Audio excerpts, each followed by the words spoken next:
Hi, I'm Bry Cox with BryCoxWORKSHOPS.com, and today I have my guest, Trajan King from InvincibleStartup.com. Hi, Bry.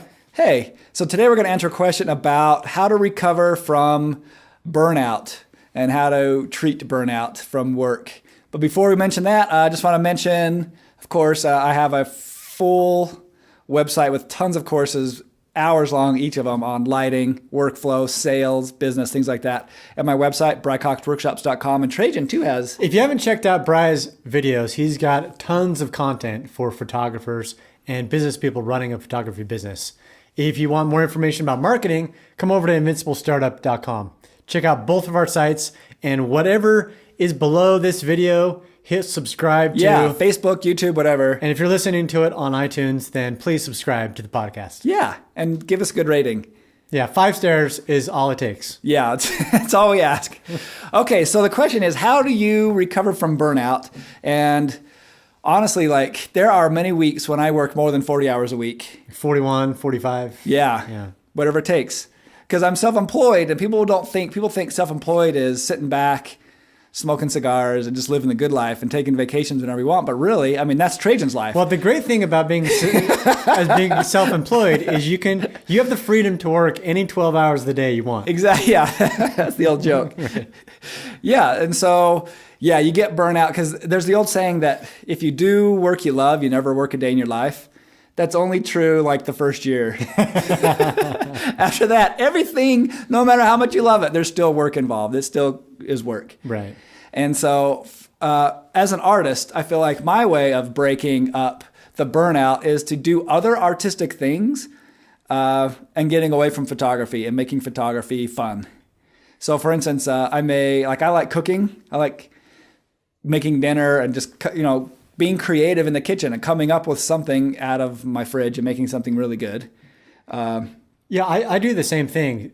And we both kind of do similar things. Well, during the day, we'll break up our day. So in the morning, I get up and I work on social media. And then I go running. And then I come back and I'll write an article. And then I'll take another break. So I try to break it up into about hour-long chunks because my attention span is about that long. Yeah. And if I go longer, then my productivity goes way down. So I'll break it up into hour-long chunks, get up and do something maybe for 5 minutes. And then every few hours, I'll break it up where I'll go for an hour-long run or walk or something, where it's something totally different that I'm getting away from the office, away from what I'm doing and rejuvenating.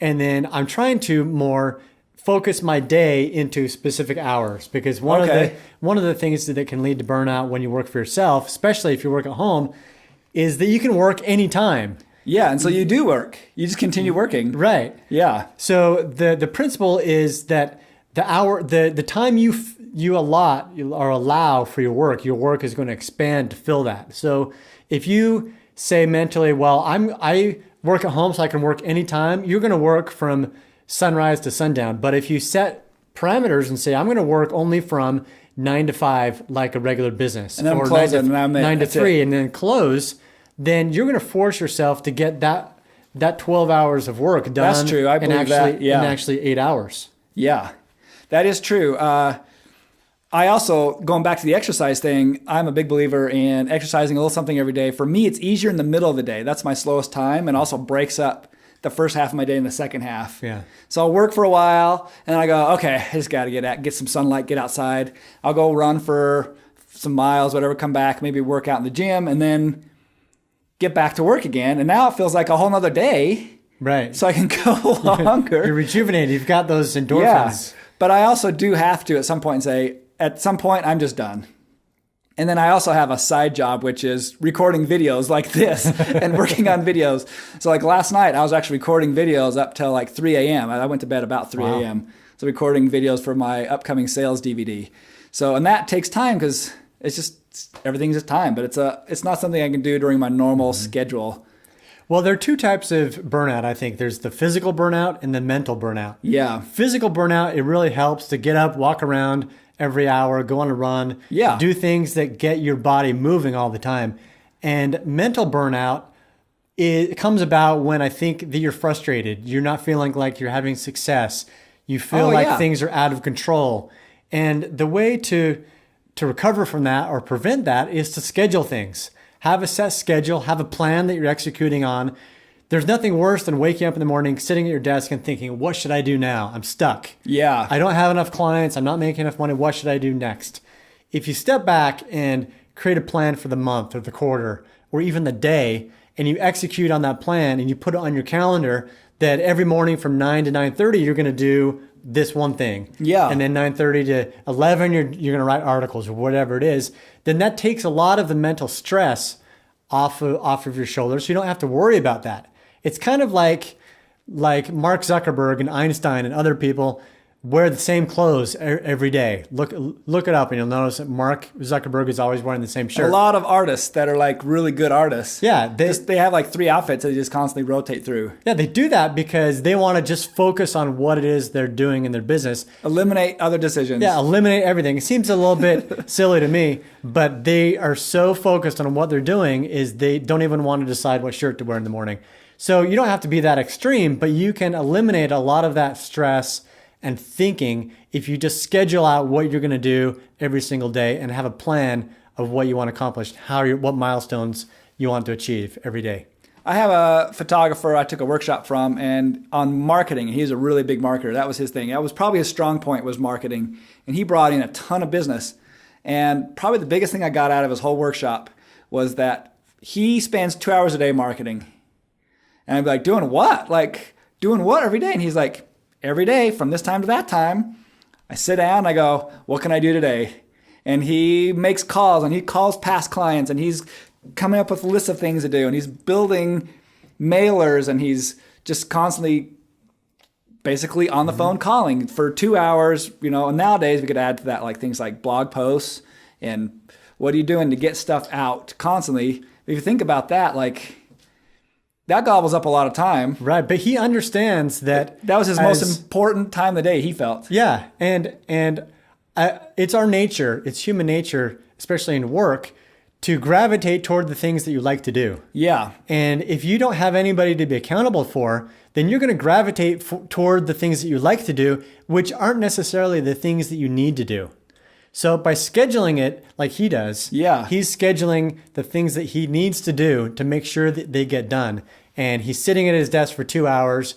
And if he doesn't have anything to do, he's going to think of things to do to market. It's going to encourage him to do new things and to execute on the plan that he has and make sure that it gets done, because otherwise, if he doesn't have a plan, it's just going to get pushed off and replaced with the fun things that he likes to do. Yeah. And let me add one other idea, which is to take a day off religiously. Like I take a Sunday off every week. And I don't feel guilty knowing that someone may be calling me or maybe getting emails or whatever. I just go, no, because I made that decision years ago. That's a day I just take off. Right. And I feel like that makes me way more productive on Monday again, because I kind of take that mental day off. But I also try to take at least a half day off and at least throughout the week doing just something fun, or even maybe a full day off doing like, I don't know, a class in the desert or something that I like to do. Yeah, and including social media, getting off social media. Oh yeah, for sure. I get messages on Skype or Twitter or email or whatever from people at all hours of the day, because my audience is all over the world. And some are even here in the US that will send me a message at 9 o'clock at night, but I never answer them because it trains people to know that you will answer at 9. That I don't answer at 9 p.m. So they'll try to contact me during the day. That's good. Yeah.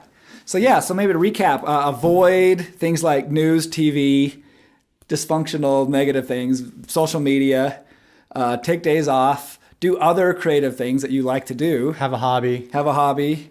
Set your own schedule and decide what you're doing and when, and put it on the calendar at a specific time. Plan your day. If you're like Trajan, unlike me, if you're married, spend time with family. It's a great way to get recharged and feel good about And they'll everything. appreciate it. If you stop working at 6 o'clock or 5 o'clock and don't return to work after dinner, they're going to appreciate that, but you're also going to be more productive. Yeah. Because you'll work harder to get your work finished by 5 o'clock when you know that you don't have all night to keep working on it. Yeah, I know if I was married with kids, I would be working a lot less. Yeah, I'd have to. I'd have to keep up with other things. All right. So check out our podcast / videos / websites. And subscribe below this if you're watching this on YouTube or on one of our websites, or if you're listening to it on iTunes. Thank you very much. Please subscribe, and we would love you to like this or leave us a 5-star review. Yeah. All right. And one more time, our websites. My website, BryCoxWORKSHOPS.com. InvincibleStartup.com. All right. Until next time, America. Thank you.